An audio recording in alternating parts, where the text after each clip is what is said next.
ആകാശവാണി. നമസ്കാരം. പ്രാദേശിക വാർത്തകൾ വായിക്കുന്നത് കൃഷ്ണ പ്രകൃതി.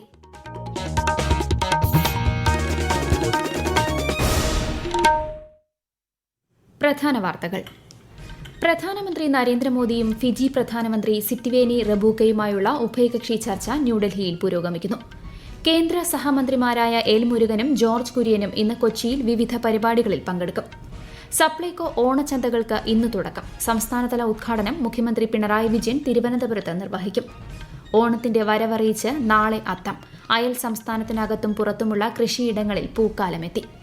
സംസ്ഥാനത്ത് അമീബിക് മസ്തിഷ്ക ജ്വരത്തിനെതിരെ കർശന ജാഗ്രത തുടർന്ന് ആരോഗ്യവകുപ്പ്. കാഴ്ച പങ്കുവയ്ക്കാം, മാറ്റാം ഒരു ജീവിതം എന്ന സന്ദേശവുമായി ദേശീയ നേത്രദാന പക്ഷാചരണത്തിന് ഇന്ന് തുടക്കം. വാർത്തകൾ വിശദമായി. പ്രധാനമന്ത്രി നരേന്ദ്രമോദിയും ഫിജി പ്രധാനമന്ത്രി സിറ്റിവേനി റബൂക്കയുമായുള്ള ഉഭയകക്ഷി ചർച്ച ന്യൂഡൽഹിയിൽ പുരോഗമിക്കുന്നു.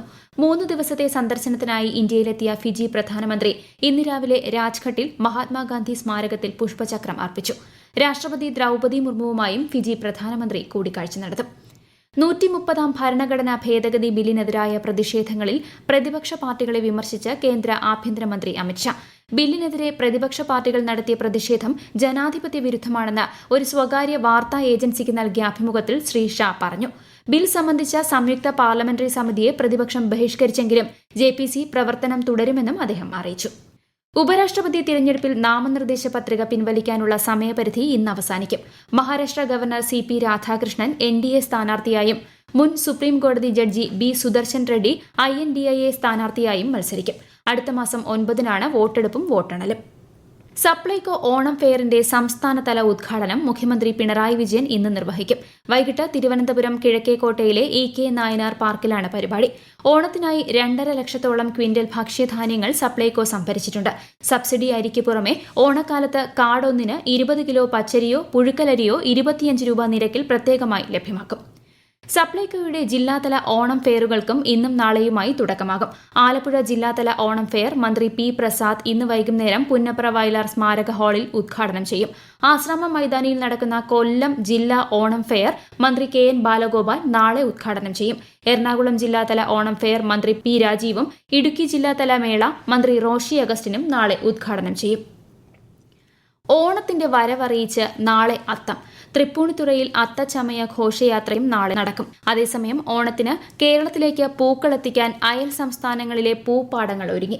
ഓണക്കാലം തമിഴ്നാട്ടിലെയും കർണാടകയിലെയും പൂ കർഷകർക്ക് ചാകരക്കാലമാണ്. വിവാഹ സീസൺ കൂടി കണക്കിലെടുത്ത് ഇപ്പോൾ തന്നെ വിപണിയിൽ പൂവില ഉയർന്നു തുടങ്ങി. കൂടുതൽ വിവരങ്ങളുമായി ആകാശവാണി ഇടുക്കി ജില്ലാ പ്രതിനിധി രതീഷ് കൃഷ്ണ.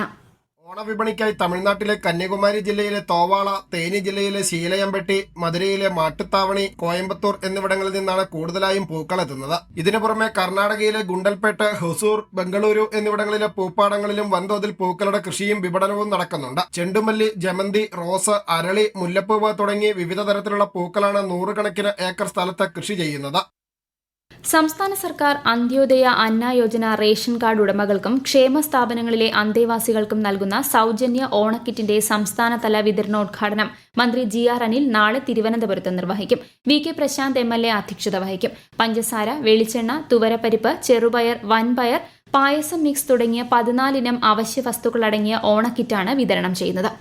കേന്ദ്ര സഹമന്ത്രിമാരായ എൽ മുരുകനും ജോർജ് കുര്യനും ഇന്ന് കേരളത്തിൽ. കൊച്ചിയിൽ വിവിധ പരിപാടികളിൽ പങ്കെടുക്കുന്ന ശ്രീ എൽ മുരുകൻ ഇന്ന് വൈകിട്ട് ഡൽഹിയിലേക്ക് മടങ്ങും. കൊച്ചി മറൈൻ ഡ്രൈവിൽ നാളെ ആരംഭിക്കുന്ന ലോക് സംവർദ്ധൻ പർവ് പരിപാടിയുടെ മുന്നൊരുക്കങ്ങൾ ശ്രീ ജോർജ് കുര്യൻ അവലോകനം ചെയ്യും. സംസ്ഥാനത്ത് അമീബിക് മസ്തിഷ്ക ജ്വരത്തിനെതിരെ കർശന ജാഗ്രത തുടർന്ന് ആരോഗ്യവകുപ്പ്. ജലസ്രോതസ്സുകൾ കേന്ദ്രീകരിച്ച് ക്ലോറിനേഷൻ പ്രവർത്തനങ്ങൾ ശക്തമാക്കി. രോഗ ഉറവിടം കണ്ടെത്താനുള്ള ശ്രമങ്ങൾ തുടരുകയാണ്. വയനാട് സ്വദേശിയായ യുവാവിന് കൂടെ രോഗം സ്ഥിരീകരിച്ചതോടെ കോഴിക്കോട് മെഡിക്കൽ കോളേജിൽ ചികിത്സയിലുള്ളവരുടെ എണ്ണം 8ആയി. ഈ വാർത്തകൾ ആകാശവാണിയിൽ നിന്ന്. ആകാശവാണി വാർത്തകളും വാർത്താധിഷ്ഠിത പരിപാടികളും all India radio news Thiruvananthapuram YouTube ചാനലിലും all India radio news Thiruvananthapuram Facebook പേജിലും AR News_ തിരുവനന്തപുരം ഇൻസ്റ്റഗ്രാം അക്കൌണ്ടിലും AR News_TVM X ഹാൻഡിലും ലഭ്യമാണ്. പ്രധാനമന്ത്രി നരേന്ദ്രമോദി ആകാശവാണിയിലൂടെ ജനങ്ങളുമായി ആശയങ്ങൾ പങ്കുവയ്ക്കുന്ന പ്രതിമാസ റേഡിയോ പ്രഭാഷണ പരിപാടി മൻ കി ബാത് ഈ മാസം 31 രാവിലെ 11 മണിക്ക്. മൻ കി ബാത്തിന്റെ 125ാം പതിപ്പാണിത്. പരിപാടിയിലേക്കുള്ള ആശയങ്ങളും അഭിപ്രായങ്ങളും 1800-117800 എന്ന toll free നമ്പറിലൂടെയും Narendra Modi app, my G O V open forum എന്നിവയിലൂടെയും ഈ മാസം 29 വരെ പങ്കുവയ്ക്കാം. കാഴ്ച പങ്കുവയ്ക്കാം, മാറ്റാം ഒരു ജീവിതം എന്ന സന്ദേശവുമായി ദേശീയ നേത്രദാന പക്ഷാചരണത്തിന് തുടക്കമായി. നേത്രദാനത്തിന്റെ പ്രാധാന്യം ജനങ്ങളിൽ എത്തിക്കാനും തെറ്റിദ്ധാരണകൾ മാറ്റാനും മരണാനന്തരം കണ്ണുകൾ ദാനം ചെയ്യാൻ പ്രോത്സാഹിപ്പിക്കാനും ലക്ഷ്യമിട്ടാണ് ഓഗസ്റ്റ് 25 മുതൽ സെപ്റ്റംബർ 8 വരെ പക്ഷാചരണം സംഘടിപ്പിക്കുന്നത്. കാഴ്ചയില്ലാത്ത ലക്ഷക്കണക്കിന് ആളുകൾക്ക് പ്രത്യാശയുടെ വെളിച്ചം നൽകാൻ നേത്രദാനത്തിലൂടെ സാധിക്കും. നേത്രദാന സമ്മതപത്രം നൽകിയതുകൊണ്ട് മാത്രം ഈ പ്രക്രിയ പൂർണ്ണമാകില്ലെന്നും മരണാനന്തരം ബന്ധുക്കൾ ഇതുമായി ബന്ധപ്പെട്ട സംഘടനകളെയോ സ്ഥാപനങ്ങളെയോ യഥാസമയം അറിയിക്കണമെന്നും Thiruvananthapuram regional institute of ophthalmology director doctor Sheeba CS ആകാശവാണിയോട് പറഞ്ഞു. ഗവൺമെന്റ് കണ്ണാശുപത്രി അഥവാ റീജിയണൽ ഇൻസ്റ്റിറ്റ്യൂട്ട് ഓഫ് ഒപ്താൽമോളജിയിൽ 24 മണിക്കൂറും പ്രവർത്തിക്കുന്ന ഐ ബാങ്ക് ഉണ്ട്. ഇവിടെ നേത്രദാനം ചെയ്ത ആളുടെ നേത്രപടലം ശസ്ത്രക്രിയ ചെയ്ത് എടുത്തു മാറ്റുന്നതിന് 24 മണിക്കൂറും സജ്ജമായ ഒരു ടീം തന്നെയുണ്ട്. എടുത്തുമാറ്റിയ നേത്രപടലം ഐ ബാങ്കിൽ എത്തിക്കുകയും അനുയോജ്യമായ സ്റ്റോറേജ് മീഡിയയിൽ സൂക്ഷിക്കുകയും ചെയ്യുന്നു. അസുഖം ബാധിച്ച നേത്രപടലം എടുത്തുമാറ്റി നേത്രദാനത്തിലൂടെ ലഭിച്ച നേത്രപടലം അനുയോജ്യരായ രോഗികളിൽ വച്ചുപിടിപ്പിക്കുന്ന ശസ്ത്രക്രിയയെ കെരറ്റോപ്ലാസ്റ്റി എന്നാണ് പറയുക. അന്ധകാരത്തിൽ മുഴുകിയ മനുഷ്യ ജീവിതങ്ങൾക്ക് കാഴ്ചയുടെ വെളിച്ചം നൽകുന്ന ഈ കർമ്മം മാനവികതയുടെ മഹത്വം പ്രതിഫലിപ്പിക്കുന്ന ഒരു ഉത്തമ ദാനമാണ്. ക്ഷേമ പെൻഷൻ ഗുണഭോക്താക്കളുടെ വാർഷിക മസ്റ്ററിംഗിനുള്ള സമയപരിധി അടുത്ത മാസം 10 വരെ നീട്ടി. സമയപരിധി നീട്ടി നൽകണമെന്ന ആവശ്യം പരിഗണിച്ചാണ് തീരുമാനം. സാമൂഹ്യ സുരക്ഷാ ക്ഷേമനിധി പെൻഷൻ ഗുണഭോക്താക്കൾക്ക് സമയപരിധിക്കുള്ളിൽ അക്ഷയ കേന്ദ്രങ്ങൾ വഴി മസ്റ്ററിംഗ് നടത്താം.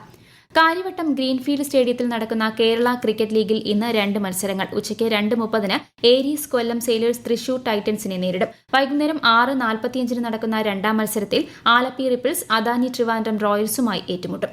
രാജ്യത്തെ ഓഹരി വിപണികളിൽ നേട്ടം. ബോംബെ ഓഹരി സൂചിക സെൻസെക്സ് 356 പോയിന്റ് ഉയർന്ന് 81,663-ലും ദേശീയ ഓഹരി സൂചിക നിഫ്റ്റി 99 പോയിന്റ് നേട്ടത്തിൽ 24,969-ലും വ്യാപാരം തുടരുന്നു.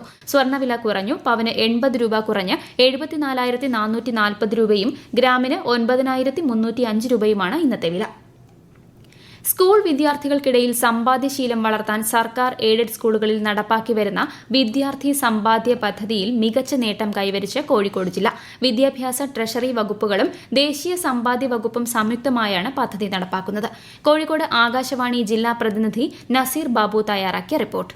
കോഴിക്കോട് ജില്ലയിലെ 1192 സ്കൂളിൽ 1003 സ്കൂളുകൾ സ്റ്റുഡന്റ് സേവിംഗ് സ്കീമിന്റെ ഭാഗമാണ്. ഓഗസ്റ്റ് 15 വരെയുള്ള കണക്കുകൾ പ്രകാരം 78,319 വിദ്യാർത്ഥികൾ അംഗങ്ങളാണ്. 3.28 കോടി രൂപയാണ് ജില്ലയിലെ മൊത്തം നിക്ഷേപം. നാദാപുരം, തോടന്നൂർ, കൊടുവള്ളി റൂറൽ AUകൾക്ക് കീഴിലെ മുഴുവൻ സ്കൂളുകളും പദ്ധതിയുടെ ഭാഗമാണ്. 1-ാം ക്ലാസ് മുതൽ +2 വരെയുള്ള വിദ്യാർത്ഥികൾക്ക് പദ്ധതിയിൽ അംഗമാകാം. അംഗങ്ങൾക്ക് എത്ര ചെറിയ തുകയും നിക്ഷേപിക്കാം. ആഴ്ചയിൽ ഒരിക്കൽ അധ്യാപകർ പണം ട്രഷറിയിലടക്കും. 4% പലിശ നിരക്ക്. ഇന്ത്യൻ ബഹിരാകാശ സംഘത്തിന്റെ ക്യാപ്റ്റൻ ശുഭാൻശു ശുക്ലയ്ക്ക് ജന്മനാടായ ലക്നൌവിൽ ഊഷ്മള സ്വീകരണം. വിമാനത്താവളത്തിൽ ഉപമുഖ്യമന്ത്രി ബ്രിജേഷ് പഥകും മേയർ സുഷമ ഖ്വാർക്വാളും അദ്ദേഹത്തെ സ്വീകരിച്ചു. ശുഭാൻശു ശുക്ല പഠിച്ച സ്കൂൾ സംഘടിപ്പിച്ച അനുമോദന ചടങ്ങിൽ നിരവധി സ്കൂൾ കുട്ടികൾ അണിനിരന്നു. കേരള സ്കൂൾ ശാസ്ത്രോത്സവം നവംബർ 7 മുതൽ 10 വരെ പാലക്കാട് ടൌണിൽ സംഘടിപ്പിക്കും. മന്ത്രിമാരായ MB രാജേഷ്, K കൃഷ്ണൻകുട്ടി, പാലക്കാട് ജില്ലയിലെ MLAമാർ, ജില്ലാ പഞ്ചായത്ത് പ്രസിഡന്റ്, ജില്ലാ കളക്ടർ എന്നിവരുമായുള്ള ചർച്ചയിലാണ് തീരുമാനം. ആരോപണങ്ങൾക്ക് പിന്നാലെ രാഹുൽ മാങ്കൂട്ടത്തിൽ MLAയെ പാർട്ടിയുടെ പ്രാഥമിക അംഗത്വത്തിൽ നിന്ന് കോൺഗ്രസ് സസ്പെൻഡ് ചെയ്തു. 6 മാസത്തേക്കാണ് സസ്പെൻഷൻ. സമുദ്രമേഖലയുമായി ബന്ധപ്പെട്ട സാമ്പത്തിക പാരിസ്ഥിതിക വിഷയങ്ങളിൽ സമഗ്ര വിവരശേഖരണത്തിന് കേന്ദ്ര സ്ഥിതിവിവര കണക്ക് പദ്ധതി നിർവഹണ മന്ത്രാലയം നടപടികൾ ആരംഭിച്ചു. ഇതിന്റെ ഭാഗമായി ഈ മാസം 29 എറണാകുളത്ത് സംഘടിപ്പിക്കുന്ന ശില്പശാലയിൽ മന്ത്രാലയ secretary Saurabh Garg, chief secretary Jayathilak തുടങ്ങിയവർ സംസാരിക്കും. പ്രധാന വാർത്തകൾ വീണ്ടും. പ്രധാനമന്ത്രി നരേന്ദ്രമോദിയും ഫിജി പ്രധാനമന്ത്രി സിറ്റിവേനി റബൂക്കയുമായുള്ള ഉഭയകക്ഷി ചർച്ച ന്യൂഡൽഹിയിൽ പുരോഗമിക്കുന്നു. കേന്ദ്ര സഹമന്ത്രിമാരായ എൽ മുരുകനും ജോർജ് കുര്യനും ഇന്ന് കൊച്ചിയിൽ വിവിധ പരിപാടികളിൽ പങ്കെടുക്കും. സപ്ലൈകോ ഓണച്ചന്തകൾക്ക് ഇന്ന് തുടക്കം. സംസ്ഥാനതല ഉദ്ഘാടനം മുഖ്യമന്ത്രി പിണറായി വിജയൻ തിരുവനന്തപുരത്ത് നിർവഹിക്കും. ഓണത്തിന്റെ വരവറിയിച്ച് നാളെ അത്തം. അയൽ സംസ്ഥാനത്തിനകത്തും പുറത്തുമുള്ള കൃഷിയിടങ്ങളിൽ പൂക്കാലമെത്തി. സംസ്ഥാനത്ത് അമീബിക് മസ്തിഷ്ക ജ്വരത്തിനെതിരെ കർശന ജാഗ്രത തുടർന്ന് ആരോഗ്യവകുപ്പ്. കാഴ്ച പങ്കുവയ്ക്കാം, മാറ്റാം ഒരു ജീവിതം എന്ന സന്ദേശവുമായി ദേശീയ നേത്രദാന പക്ഷാചരണത്തിന് ഇന്ന് തുടക്കം. പ്രാദേശിക വാർത്തകൾ കഴിഞ്ഞു. അടുത്ത വാർത്താ പ്രക്ഷേപണം 12:50.